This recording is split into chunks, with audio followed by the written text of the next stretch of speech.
Hello everyone, आप सबका स्वागत है बायजूस आईएएस में। ठीक है, यहाँ हम लोग टेस्ट सीरीज की बात करेंगे। देखिए, यूनिट टेस्ट के हिसाब से है। देखिए, 5 टेस्ट पॉलिटी का है, 5 इकोनॉमी का है, ठीक है, 5 जियोग्राफी का है, 5 मॉडर्न हिस्ट्री का है, एक है एंशियंट का, एक है मेडिवल का, एक इन्वायरमेंट का, एक साइंस एंड टेक्नोलॉजी का।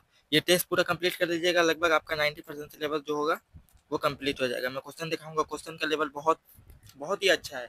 आप जो ऑनलाइन क्लासरूम में पढ़ते हैं ना, उसी लेवल का क्वेश्चन है। और यूपीएससी प्रीवियस ईयर में जैसे क्वेश्चन है, तो जैसे क्वेश्चन पूछ चुका है उसी पैटर्न पे है। ठीक है, कुछ भी अलग नहीं है। और आपको ये वीडियो के बाद आपको पता चल जाएगा कौन सा फोकस एरिया है, कहाँ कहाँ हमको फोकस करना है, और कौन कौन सा एरिया जो है वो छोड़ देना है जहाँ से क्वेश्चन नहीं बनता। ठीक है, मेरी बहुत बहुत ही नज़दीक आ गया है। लगभग 30 दिन ही पकड़ लीजिए,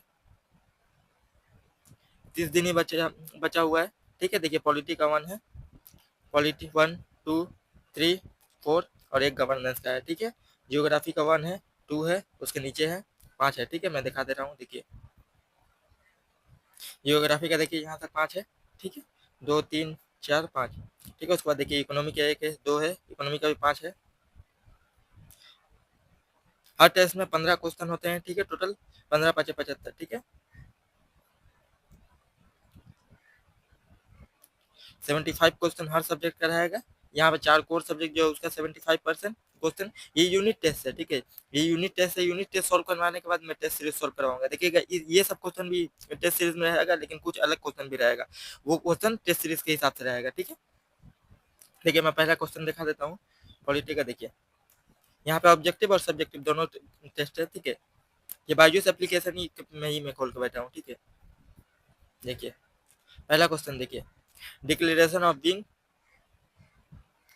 सॉवरेन कंट्री। ठीक है, sovereign country in the preamble of Indian Constitution implied that। ठीक है, देखिए, सॉवरेनिटी का मतलब क्या होता है। सॉवरेनिटी प्रियम्बल में मेंशन है खास करके। ठीक है, word sovereign, social, secular, democratic and republic. देखिए, India is free from conduct of internal and external affair. देखिए, सॉवरेनिटी का मतलब होता है ना कि जैसे कोई आप एक मैं पर्सन के हिसाब से एग्जांपल देता हूँ कि आप एक पर्सन है, आप कोई भी मशवरा ले रहे हैं ना, कोई भी राय या कुछ भी कर रहे हैं, तो किसी से पूछने की जरूरत नहीं है। ठीक है, आप अपने दम पर ही कर सकते हैं। किसी बाहर के कोई पर्सन से पूछने की जरूरत नहीं है, कोई भी दूसरा कोई से पूछने की जरूरत नहीं है। ठीक है, तो वही देखिए, India is free from conduct internal and external affair. ठीक है, सॉवरेनिटी का मतलब यही है। ठीक है, ये स्टेटमेंट बिल्कुल सही है। देखिए, in India take membership of any international institution like United Nation, World Trade Organization, it does not lose is sovereignty. ठीक है, बिल्कुल आपका मर्जी, आप जैसे भी कर सकते। देखिए, India can acquire foreign territory subject to permission of majority of the country in the United Nation. अब सॉवरेनिटी का मतलब है आप खुद के दम पर फॉरेन कंट्री को एक्वायर करना चाहते हैं, तो यूनाइटेड नेशन की जरूरत क्यों पड़ेगी। ये स्टेटमेंट बिल्कुल सही है। ठीक है, यहाँ पर करेक्ट स्टेटमेंट पूछा है 1 और 2। ठीक है, पहला क्वेश्चन हो गया। देखिए, कितना आसानी से सॉल्व हो गया। ये क्वेश्चन हार्ड है। सॉवरेनिटी का मतलब होता है कि इंडिपेंडेंट। ठीक है, कि किसी भी बाहर कंट्री से मशवरा लेने की जरूरत नहीं है। आप कोई भी मामला या कोई भी काम कर रहे हैं, तो कोई बाहर की कंट्री से पूछने की जरूरत नहीं है, खुद के दम पर ले रहे हैं। ठीक है, और एक चीज याद करके, इंडियन पार्लियामेंट जो है वो सोवरेन बॉडी नहीं है। क्यों? सॉवरेन बॉडी का मतलब है कि आजाद कुछ भी कर सकता है, लेकिन इंडियन पार्लियामेंट जो है कॉन्स्टिट्यूशन के अकॉर्डिंग ही सब कुछ करता है। ठीक है, कॉन्स्टिट्यूशन के खिलाफ जाके कुछ भी नहीं कर सकता, कॉन्स्टिट्यूशन से घिरा हुआ है। देखिए, the word sovereignty sovereign in the preamble of Indian Constitution imply that India is neither a dependency। ठीक है, कोई डिपेंडेंट नहीं है, nor dominion of any other nation। ठीक है, but an independent state। बोले हैं ना वही। देखिए, इंडिया भी sovereign country implied that there is no authority above the national government of India। It is free from conduct of affair. ठीक है, कोई भी काम ऐसे ही कर सकता है। देखिए, ये स्टेटमेंट भी सही है, ये स्टेटमेंट गलत है। नेक्स्ट क्वेश्चन देखिए, नेक्स्ट क्वेश्चन प्रियम्बल ही है। शुरू से स्टार्ट हो रहा है तो पहले प्रियम्बल रहेगा। ठीक है, यूनियन टेरिटरी है, सिटीजनशिप है, फंडामेंटल राइट है, डीपीएसपी है, उसके बाद यूनियन एक्जीक्यूटिव है, लेजिस्लेचर है, जुडिशरी है, और बाकी कुछ छोटे छोटे चीजें, फेडरलिज्म वगैरह हो गया, शेड्यूल वगैरह हो गया, वो सब इसमें क्वेश्चन है। ठीक है, पूरा डिटेल एक्सप्लेनेशन में करवा दूंगा। डिटेल एक्सप्लेनेशन देखिए, यहाँ पे लिखा हुआ है। देखिए, which of the following term of in the preamble of the Indian Constitution were added through the Constitutional Amendment Act। कौन सा कॉन्स्टिट्यूशनल अमेंडमेंट एक्ट के जरिए ऐड किया गया, ये आप कमेंट करके बताइएगा। देखिए, ओरिजिनल कॉन्स्टिट्यूशन में 3 वर्ड था। ठीक है, sovereignty, sovereign, democratic and Republic. ठीक है, ये दोनों एक ऐड हुआ है और एक इंटीग्रिटी। इंटीग्रिटी वर्ड, ये तीनों वर्ड ऐड हुआ है किसके जरिए, यहाँ पे देखिए 42nd कॉन्स्टिट्यूशनल अमेंडमेंट एक्ट के जरिए 1976 में। ठीक है, ये आपको याद करने की जरूरत है। प्रीवियस ईयर में देखिएगा ये 2 वर्ड से क्वेश्चन आ गया। ठीक है, ये 3 दिया हुआ था, ये दिया था सोशल दिया था, सेकुलर दिया था और डेमोक्रेटिक दिया था। इसमें से पूछा था कौन सा 42nd कॉन्स्टिट्यूशनल अमेंडमेंट एक्ट के जरिए ऐड किया गया है। ठीक है, ये प्रीवियस ईयर के क्वेश्चन के बेस पे ही बना है। तो 2 and 3 ठीक है, देखिए the preamble of Indian constitution based on the objective resolution के वजह से बना है। ठीक है, move by the Jawaharlal Nehru. कब इंट्रोड्यूस किए थे, 9 दिसंबर को। ठीक है, 9 दिसंबर को इंट्रोड्यूस किए थे और 13 दिसंबर को ऑब्जेक्टिव रेजोल्यूशन जो था वो पास हुआ था। ठीक है, amendment 42nd constitutional amendment act के जरिए। और प्रीएम्बल याद करके दिए सिर्फ ओनली वन टाइम। ठीक है, प्रीएम्बल जो होगा वो एक बार ही अमेंड हुआ है। ठीक है, 42nd कॉन्स्टिट्यूशनल अमेंडमेंट एक्ट के जरिए। देखिए प्रीएम्बल क्या कहता है, we the people of India. We कौन है, हम लोग। Having solemnly resolved to constitute India into a sovereign, socialist, secular, democratic and republic and to secure all its citizens। Justice में देखिए कौन कौन सा, ये प्रीएम्बल आपको याद करने की जरूरत है क्योंकि प्रीएम्बल याद रहेगा, प्रीएम्बल से कोई भी क्वेश्चन आएगा सॉल्व हो जाएगा। प्रीएम्बल से देखिएगा हर 1 साल 2 साल बाद क्वेश्चन आता है। लास्ट के 10 साल में देखिएगा कम से कम तो 6 क्वेश्चन प्रीएम्बल से आया है। जस्टिस में देखिए social, economic and political justice, तीनों जस्टिस की बात की गई है। ठीक है, लाइबर्टी में देखिए कौन सा लाइबर्टी है, थॉट का, सोचने का, एक्सप्रेशन का, बिलीफ का, फेथ का एंड वर्शिप का। ठीक है, इक्वालिटी में देखिए status on opportunity and to promote among them all. ठीक है, फ्रेटर्निटी, भाईचारगी, assuring the dignity of individual, unity and integrity of the nation. देखिए इन आवर कॉन्स्टिट्यूशन, देखिए in our Constituent Assembly this 26 November 1949 do hereby adopted, enacted and give ourselves to this constitution। ठीक है, ये question solve हो गया 2 number question. मैंने जितना detail में एक्सप्लेन करवाया है ना, कोई यूट्यूब चैनल वाला उतना डिटेल में आपको एक्सप्लेन करवा के नहीं देंगे। ठीक है, ये टेस्ट सीरीज का क्वेश्चन। उसके बाद देखिए नेक्स्ट क्वेश्चन, देखिए which of the following provision of Indian constitution depicted the secular nature. Secularism कहाँ से कहाँ तक मेंशन है फंडामेंटल राइट में, 25 से कितना तक मेंशन है,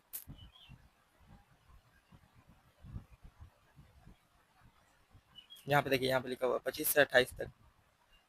ठीक है, फंडामेंटल राइट में मेंशन है। देखिए the state shall not discriminate against any citizen based on religious.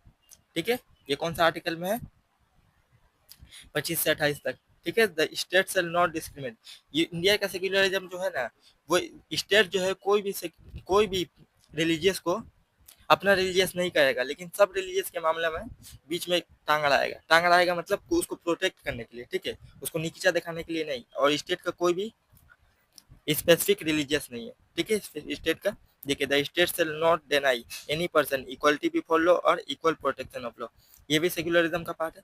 ठीक है, कौन सा आर्टिकल में है, 40। ठीक है, ये भी सेक्युलरिज्म दिखाता है। उसके बाद देखिए equality of opportunity for all citizen in the matter of public employment. ठीक है, ये भी स्टेटमेंट सही है। ये किसमें है, आर्टिकल 60 में। फंडामेंटल राइट का देखिए ये हर एक आर्टिकल आपका इंपॉर्टेंट है। ठीक है, फंडामेंटल राइट का कोई भी आर्टिकल छोड़ नहीं सकते। देखिए आर्टिकल 40 कहता है equality before law and equal protection of law. दो चीजों के बाद, इक्वलिटी बिफोर लॉ का मतलब है कि मतलब रूल ऑफ लॉ सब कोई के लिए बराबर होगा, लेकिन इक्वल प्रोटेक्शन ऑफ लॉ मतलब देखिएगा जैसे प्रोग्रेसिव टैक्स हो गया, जैसे बीपीएल फैमिली को गवर्नमेंट देखिएगा पब्लिक डिस्ट्रीब्यूशन सिस्टम के जरिए राशन प्रोवाइड करती है, वो सब इक्वल प्रोटेक्शन ऑफ लॉ। जो गरीब है उसको ज्यादा देगा और जो अमीर है उसको कम। ठीक है, उसी का मतलब होता है इक्वल प्रोटेक्शन ऑफ लॉ। और इक्वलिटी बिफोर लॉ का मतलब सब कोई के बराबर, जैसे जीएसटी हो गया, जीएसटी टैक्स जो लगता है सबके लिए बराबर। ठीक है, रूल ऑफ लॉ है। रूल ऑफ लॉ जो है इक्वलिटी बिफोर लॉ का पार्ट है। ठीक है, प्रीवियस ईयर में क्वेश्चन आ गया। आर्टिकल 60 क्या कहता है कि देखिए equality of opportunity in all citizen in matter of public employment. ठीक है, याद करके रखिए कि ये पब्लिक एम्प्लॉयमेंट जो होगा माइनॉरिटी इंस्टीट्यूशन में नहीं होगा। ठीक है, माइनॉरिटी एजुकेशनल इंस्टीट्यूशन, जैसे मुस्लिम लोग का मदरसा होता है, क्रिश्चियन लोग का होता है। ठीक है, ये सब माइनॉरिटी इंस्टीट्यूशन में कुछ भी नहीं कर सकता। ठीक है, रिजर्वेशन नहीं प्रोवाइड कर सकता। उसके बाद देखिए इंडियन फेडरलिज्म। नेक्स्ट क्वेश्चन है इंडियन फेडरलिज्म से, it is result at agreement among the state.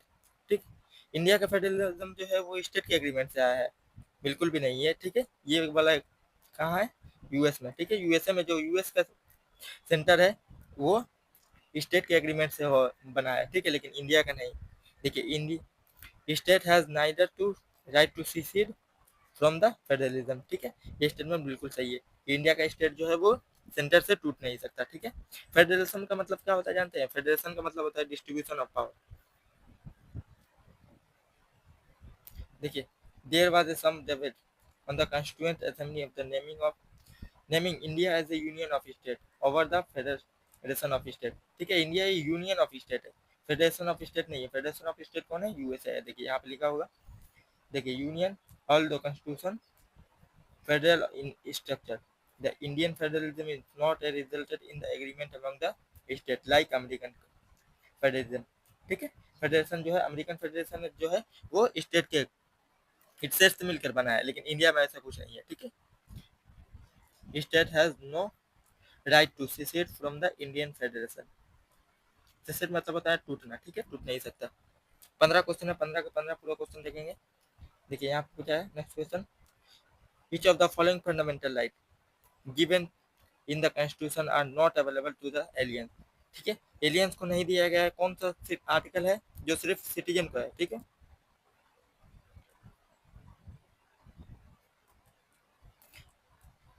15, 16, 19, 29, 30, ये आर्टिकल याद करके देखिएगा, ठीक है। 15, 16, 19, 29, 30, ये आर्टिकल सिर्फ सिटीजन को है, ठीक है, only citizen.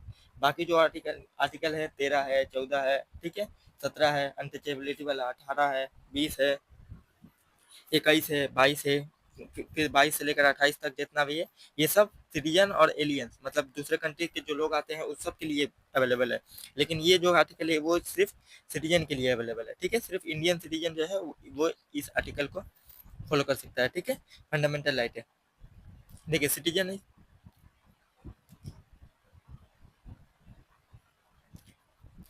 Is a full member of the state, have elect to the it, and hence enjoy all civil and political right alliance. Aliens are the those who are citizen of some other state, ठीक है। Aliens क्या होता है जानते हैं? दूसरे country का। Aliens का मतलब होता है जो दुश्मनी में है, ठीक। जो जो कंट्री दूसरा कंट्री जो हम लोग का दुश्मन है ना, उसके पर्सन जो इंडिया में आते हैं वही एलियन कहलाते हैं, ठीक है। देखिए आर्टिकल 90 है, ठीक है, 90 है, 15, 15, 16, 19, 30, ठीक है, और 19, ये जो है वो सिर्फ सिटीजन के लिए अवेलेबल है। बाकी अदर जो राइट है, देखिए यहाँ पे लिखा हुआ है जितना भी, वो सब एलियंस के लिए अवेलेबल है। उसके बाद देखिए, which of the following is the federal feature of the Indian constitution. Federal feature मतलब दोनों के पास पावर रहेगा, ठीक है। फेडरल फीचर मतलब डिस्ट्रीब्यूशन ऑफ पावर, ठीक है। उसके बाद देखिए, appointment of governor by the centre, ठीक है। सेंटर अपन गवर्नर को अपॉइंट करेगी, ये फेडरल फीचर थोड़ी है, ये तो यूनिटरी फीचर्स है, क्योंकि सेंटर के पास सिर्फ पावर है गवर्नर को अपॉइंट करने के लिए, ठीक है। इसलिए ये फेडरल फीचर्स नहीं है, ये यूनिटरी फीचर्स है। उसके बाद देखिए, supremacy of the constitution. Supremacy of the constitution, constitution को दोनों फॉलो करेगा, सेंटर और स्टेट दोनों फॉलो करेगा, तो यही फेडरल फीचर हो गया। उसके बाद देखिए, इंडिपेंडेंट जुडिशरी, जुडिशरी इंडिपेंडेंट है एग्जीक्यूटिव और लेजिस्लेचर से, और ये दोनों को प्रोटेक्ट करता है, ठीक है। सेंटर को भी और स्टेट को भी देखता है, ठीक है, इसलिए ये भी फेडरल फीचर्स है। उसके बाद देखिए, division of power, division of power किसमें मेंशन है? 7 शेड्यूल में मेंशन है, ये भी फेडरल फीचर्स है, ठीक है, क्योंकि दोनों को अलग अलग लिस्ट प्रोवाइड किया गया है कि स्टेट इसमें लॉ बनाएगा, सेंटर इसमें लॉ बनाएगा, तो ये वाला यूनिटरी फीचर है, ये वाला गलत है, ठीक है, ये तीनों सही। चलिए अब एक्सप्लेनेशन देख लेते हैं। देखिए, supremacy of the constitution, rigidity of the constitution, independent judiciary, bicameralism, ठीक है, रिटर्न कॉन्स्टिट्यूशन कि दोनों कॉन्स्टिट्यूशन को फॉलो करेगा, ठीक है, डिवीजन ऑफ पावर, ये सब फेडरल फीचर्स है, ठीक है। और यूनिटरी फीचर्स में देख लीजिए क्या है, strong centre, single citizenship, single constitution, ठीक है। ये क्यों है? देखिए, क्योंकि सेंटर के पास सब पावर है ये सब को सॉल्व करने का। देखिए, स्ट्रॉन्ग सेंटर, सेंटर स्ट्रॉन्ग है, कुछ भी कर सकता है, ठीक है, इमरजेंसी प्रोविजन के जरिए। उसके बाद देखिए, सिंगल कॉन्स्टिट्यूशन है, सिंगल सिटीजनशिप है, फ्लेक्सिबिलिटी ऑफ द कॉन्स्टिट्यूशन है, इंटीग्रेटेड जुडिशरी है, ठीक है, appointed of state governor by the centre, all India service, emergency provision, ठीक है। वो सब चीज़ें जो है वो सिर्फ सेंटर के पास पावर है, इसीलिए यूनिटरी फीचर्स कहलाता है, ठीक है। ये वाला स्टेटमेंट गलत है, ये सही है, ठीक है। इसके बाद देखिए, with reference to the constituent assembly consider the following statement, ठीक है। कंस्टिट्यूएंट असेंबली से रिलेटेड क्वेश्चन है। Only the British provinces were represented in the constituent assembly. सिर्फ ब्रिटिश ओनली, देखिए लेयर इंडिकेटर दिखा रहा है, ठीक है। मैं कुछ चीजें बता दे रहा हूँ, देखिएगा कोई भी स्टेटमेंट में ओनली रहेगा, ऑल रहेगा, नाइदर रहेगा, ठीक है, आइदर रहेगा, ये सब स्टेटमेंट देखिएगा, कंप्लीट रहेगा, ईच रहेगा, ये सब देखिएगा रेड इंडिकेटर दिखाता है कि ये सब एक्सट्रीम वर्ड है। जिस क्वेश्चन में रहेगा आपको रेड इंडिकेटर दिखाएगा कि 99% वो क्वेश्चन गलत है, ठीक है। ओनली ब्रिटिश प्रोविंस नहीं, प्रिंसली स्टेट में भी रिप्रेजेंटेटेड थे, ठीक है। ये स्टेटमेंट बिल्कुल गलत हो गया। उसके बाद देखिए, state were allotted to each province in the proportion of their population, ये स्टेटमेंट बिल्कुल सही है। कंस्टिट्यूएंट असेंबली में इलेक्शन जो हुआ था वो हर स्टेट का बराबर हक था, ठीक है। यहाँ पे देखिए कंस्टिट्यूएंट असेंबली से कुछ फैक्ट लिखा हुआ है, ये पूरा फैक्ट है, ये आप पढ़ लीजिएगा।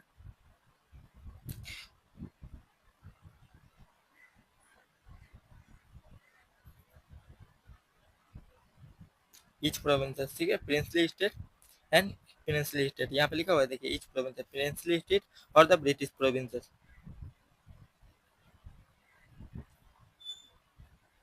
उसके बाद देखिए, which among the following is the element of the parliamentary government in India, ठीक है। देखिए पार्लियामेंट्री गवर्नमेंट का मतलब, पार्लियामेंट्री फॉर्म ऑफ गवर्नमेंट का मतलब क्या होता है, जो मेजोरिटी पार्टी रहेगा वही रूल करेगा, ठीक है। ये स्टेटमेंट बिल्कुल सही है। Collective responsibility to the executive in the Lok Sabha, ठीक है। एग्जीक्यूटिव का किसके रिस्पॉन्सिबल होता है, लोकसभा में, ठीक है। नॉन कॉन्फिडेंस मोशन लगाकर लोकसभा से ही रिमूव किया जाता है, ठीक है। उसके बाद देखिए, leadership of prime minister leader होता है। ये तीनों के तीनों स्टेटमेंट सही है, ठीक है। मेन मकसद देखिए, ये सेकंड वाला स्टेटमेंट जो है ना, सबसे ज्यादा मतलब मोस्ट अप्रोप्रिएट अगर पूछा रहता, चार स्टेटमेंट देखे तो सबसे ज्यादा ये स्टेटमेंट सही रहता, ठीक है। क्योंकि देखिए, collectively responsible to the executive in the Lok Sabha, prime minister जो हो सकता है वो राज्यसभा का भी हो सकता है, लेकिन पार्लियामेंट्री फॉर्म ऑफ गवर्नमेंट में जो गवर्नमेंट का फॉर्मेशन होता है वो लोकसभा में ही होता है। देखिए, feature of the parliamentary form of government, देखिए presence of nominal and real head. Nominal head कौन होता है, रियल एग्जीक्यूटिव कौन होता है। उसके बाद देखिए, मेजोरिटी पार्टी रूल, ठीक है। Collectively responsibility of the executive in the legislature, Lok Sabha in the parliament of the India and assembly in the state, membership of minister, legislature, leadership of the prime minister और the chief minister, ठीक है। Dissolution of Lok Sabha, ठीक है। Lower house का मतलब होता है लोकसभा और असेंबली जो स्टेट में, ये कुछ बेसिक फीचर है, ठीक है। पार्लियामेंट्री फॉर्म ऑफ गवर्नमेंट के याद करके रखिएगा। उसके बाद देखिए नेक्स्ट क्वेश्चन, देखिए consider the following statement, Indian parliament is not a sovereign body, ठीक है। ये स्टेटमेंट बिल्कुल सही है। इंडियन पार्लियामेंट जो है वो ब्रिटिश की तरह सॉवरेन बॉडी नहीं है। सॉवरेन का मतलब होता है कुछ भी इंडिपेंडेंट ले सकता है, किसी से मशवरा लेने के बिना, कॉन्स्टिट्यूशन के बाहर जाकर। तो इंडियन का जो इंडियन का पार्लियामेंट है वो क्या बोला जाता है, कॉन्स्टिट्यूशन के अकॉर्डिंग ही रहकर सब कुछ कर सकता है, ठीक है। कॉन्स्टिट्यूशन के बाउंड्री में घिरा हुआ है, ये कॉन्स्टिट्यूशन है, कॉन्स्टिट्यूशन के बाउंड्री में घिरा हुआ है। उसके बाद 1973 में केशवानंद भारती केस में कहा था, ये देखिए कॉन्स्टिट्यूशन है, उसमें कुछ बेसिक स्ट्रक्चर है, उसको चेंज नहीं कर सकता, ठीक है। तो सॉवरेन बॉडी नहीं हो गया। लेकिन इंडिया का सुप्रीम कोर्ट सॉवरेन बॉडी बोल सकते हैं, ठीक है। क्योंकि देखिएगा सुप्रीम कोर्ट के आर्टिकल 142, आर्टिकल 142 जो है वो सुप्रीम कोर्ट को अनलिमिटेड पावर दे सकता है कि कुछ भी कर सकता है। जैसे ब्रिटिश पार्लियामेंट में देखिएगा, ब्रिटिश पार्लियामेंट जो है वो सोवरेन बॉडी है, कुछ भी कर सकता है, जैसे लड़का को लड़की बना सकता है, लड़की को लड़का बना सकता है, लेकिन इंडिया में वैसा नहीं है, ठीक है। देखिए, Indian state as a hereditary head of the state, ठीक है, hereditary head of the state. India में ऐसा होता है क्या, सही स्टेटमेंट वन। देखिए यहाँ पे वही मैंने जो कहा है वही लिखा हुआ है यहाँ पे। उसके बाद देखिए, with reference to the citizenship, consider the following statement. Constitution only identify the person who becomes citizen of India and its commencement, ठीक है। ये स्टेटमेंट बिल्कुल सही है। कमेंसमेंट ऑफ द कॉन्स्टिट्यूशन के टाइम में ही कॉन्स्टिट्यूशन डिफाइन किया था, उसके बाद बहुत सारा सिटीजनशिप अमेंडमेंट एक्ट आया, उसके जरिए अलग अलग प्रोविजन ऐड होते गए, ठीक है।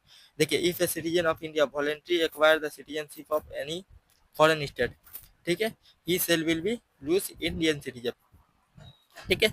कोई अगर दूसरा कंट्री का सिटीजनशिप एक्वायर करता है वो ऑटोमेटिकली चेंज हट जाएगा, ठीक है। इंडिया का सिटीजनशिप, इंडिया का सिटीजन नहीं रहेगा।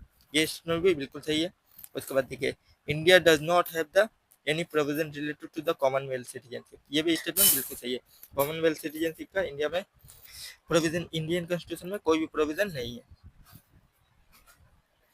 उसके बाद देखिए, which of the following would be the citizenship obtained through the process of naturalization under the Citizenship Act 1955?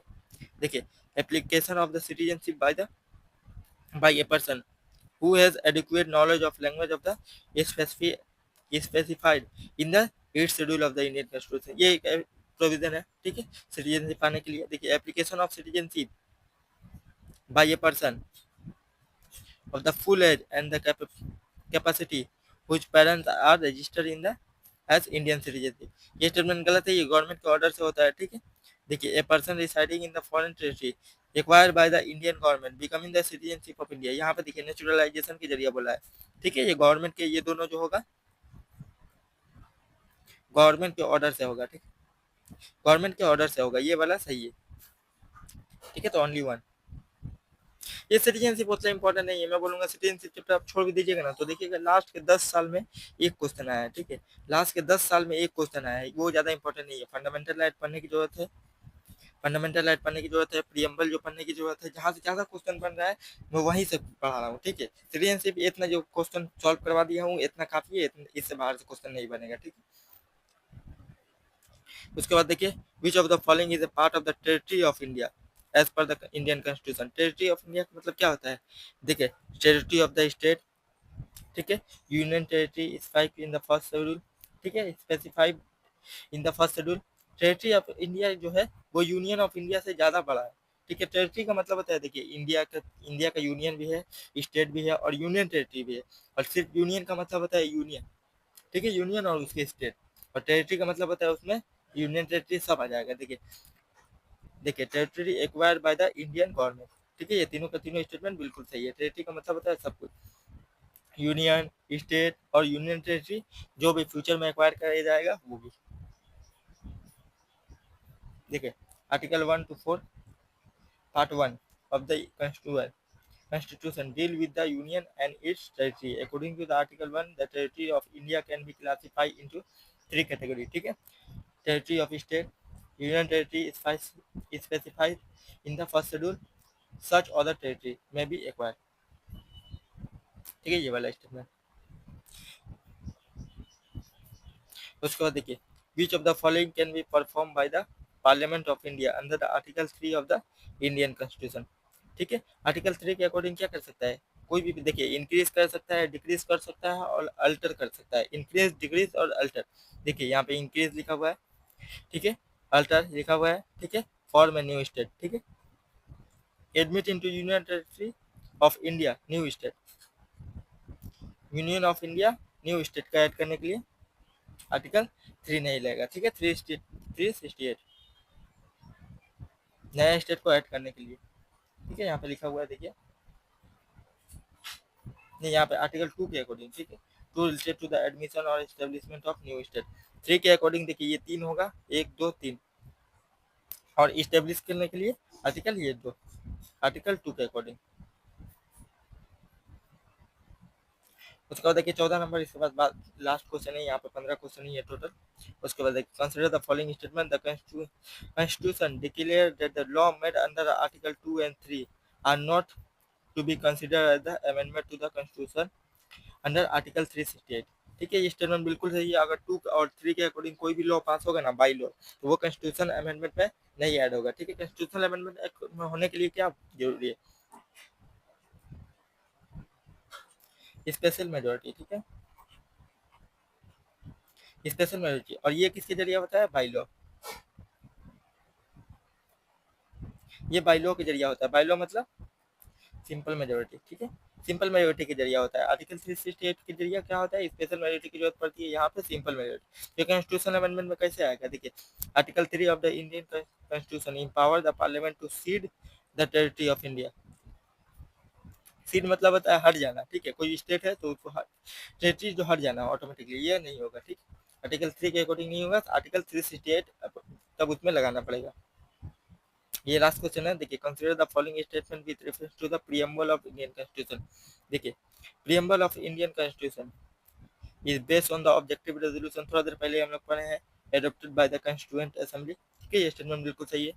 देखिए preamble has been amended only once. ठीक है, मैंने वहां पे मैंने लिख दिया था so far in the history of India, किसमें 42nd अमेंडमेंट एक्ट के जरिए। ठीक है, देखिए preamble state the nature of the Indian polity. ठीक है, नेचर प्रोवाइड करता है sovereign, socialist, secular, democratic and republic. देखिए preamble is not justiciable part of the Indian constitution. ठीक है, ये स्टेटमेंट भी बिल्कुल सही है, नॉन जस्टिसेबल है कि प्रीएम्बल का कोई पार्ट अगर वॉयलेट होता है तो आप लोग सुप्रीम कोर्ट, हाई कोर्ट में नहीं जा सकते, जैसे कि फंडामेंटल राइट। ठीक है, चारों स्टेटमेंट बिल्कुल सही है, वही चीज़ यहाँ पे प्रिंट किया गया है। 42nd कॉन्स्टिट्यूशनल अमेंडमेंट एक्ट जो भी स्टेटमेंट है पूरा डिटेल एक्सप्लेनेशन है, कोई भी कोचिंग सेंटर, ये वायुस का में एप्लीकेशन के अंदर से पढ़ा रहा हूँ, बाईस तो बंद हो गया है ना। ठीक है, एप्लीकेशन के अंदर मेरा ऑनलाइन क्लासरूम अभी तक है, 2022 से 22 में मैंने लिया था, 25 के लास्ट तक है, 25 के दिसंबर में मेरा वायुस का ऑनलाइन क्लासरूम खत्म हो जाएगा, तब तक मैं जितना भी यहाँ पे टेस्ट सीरीज है सबका सब सॉल्व करवा दूंगा आपको। ठीक है, इसमें से सॉल्व करवाने में बहुत ही आसानी होती है, नहीं तो पेज इधर करो उधर करो, ये लिखो वो लिखो, बहुत टाइम लगता है। ठीक है, तो चैनल को सब्सक्राइब कर दीजिए और वीडियो को लाइक जरूर कर दीजिएगा। ठीक है, थैंक यू, बाय बाय।